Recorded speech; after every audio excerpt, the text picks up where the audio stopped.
Right folks, so in this portion or this particular video, depending on whether you're seeing this as part of the updated destruction guide or as its own standalone video, we're going to be discussing Havoc and the nuance, especially in relation to Kyrian and kind of how Havoc should be used. So let's get into the game and kind of talk through things as we go. I do apologise, this is going to be a little bit slow. I'm not great at talking and doing simultaneously, so there'll be a bit of back and chopping.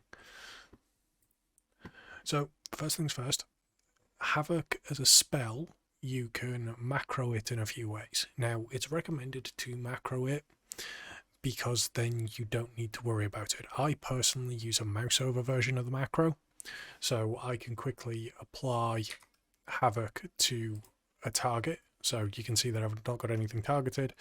I just mouse over and I Havoc one of them.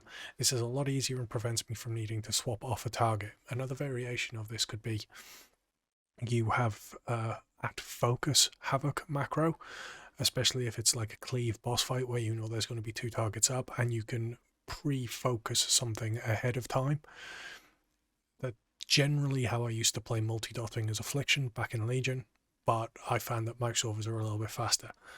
Problem with mouse overs though that is worth mentioning is unless you know where your mouse is at all times, you can sometimes accidentally mouse over the wrong target, which in Mythic Plus isn't always going to be helpful. Now, Havoc in an AoE setting is quite easy to think about. What you want to do is you want to just throw it on a target in a pack that you're facing. So if we go over to this particular pack, you can throw Havoc up on that target, immolate, and then you want to obviously generate more, and you can be generating shards through the extra Havoc windows, because Conflag will help generate a lot of shards, especially if you've got two targets to conflag simultaneously, because Conflagurate does give us a lot of shards for a single cast. And it also helps reapply our immolate across the board. So that's fine. Now, the nuance with single target and what makes Kyrian so strong especially is when you can abuse your Havoc windows. So you can see that I don't have a pet equipped, and this is because I'm going to target the Phalanx, and we're going to treat the Phalanx as though it's a boss. And this is a particular instance where you're going to have the Sword, for instance. And it's a little bit counterintuitive, but it does sometimes help. So you can see that the Phalanx has 4.46 million health. So we'll treat this as the boss. Now these cleave targets have 1.49 million health. And this is a key distinction. If these weren't training dummies, the whole point of this would be you'd be fighting the boss as normal, going through things, and an ad is about to spawn.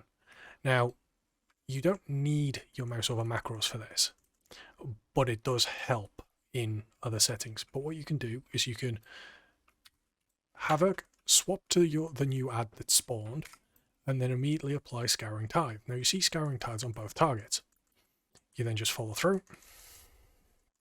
You're bursting. But now this smaller ad is your kill target. And with it being your kill target, it should die. And with the dot still on it as it dies, you get the 5 shards and you get your Languishing Soul Detritus crit buff, and it's still ticking away, so that by the time your first buff has expired, your 45% crit and your 100% movement speed expires, then the second one should expire, hopefully giving you a period of 16 seconds where you go from 45% crit, 100% movement speed to 15% crit and 33% movement speed, and then allowing you to reapply Scouring Tithe for free because it's obviously had its duration refreshed. Now, fights like the Sword are a good example where you might actually want to hold it until the next ad phase, depending on how quickly it dies and how quickly it resets, because you may want to ensure the cast gets off.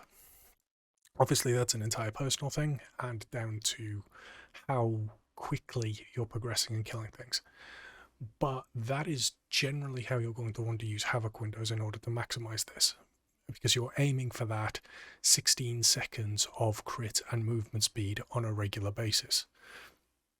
In a Mythic Plus setting, so if we come down to this end again, you're going to have a pack of mobs, and the point where Mouse over Havoc comes in handy is if we say Skull is the lowest health target, and we're going to be focusing Star, for instance.